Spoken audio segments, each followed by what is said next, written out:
May mga tao rin po who are skeptic. Mga bashers ko to. Yung sobrang tatalino, di ba? Yung sobrang gamit na lang ng utak, walang logic. There are people who are just so skeptic. Pag hindi nila nakagisnan, hindi nila nakalakihan, hindi nila ginagawa, o hindi nila pananiniwalaan, mali agad. But who are we to say that what others are doing will be wrong? Tayo lang po ang gagawa niyan.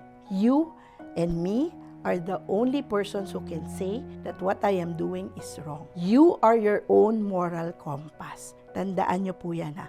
Hindi porket hindi natin alam, mali na agad sila. So if you try to live so much of consciousness only or logic or things that you understand, then you will always be skeptic. Baka hindi totoo yan. Ako, hindi ko na lang gagawin yan. Diba? Pero kapag desperado na, diba? Kaya kayo yaya kapag lubog na kayo. O pero, kapag problemado, diba? Lahat gagawin ninyo para maayos ang buhay nyo. But hindi po kaya natin gawing ayusin muna ang buhay natin bago tayo magkaroon ng ganong kabigat na problema. Won't life be nicer like that?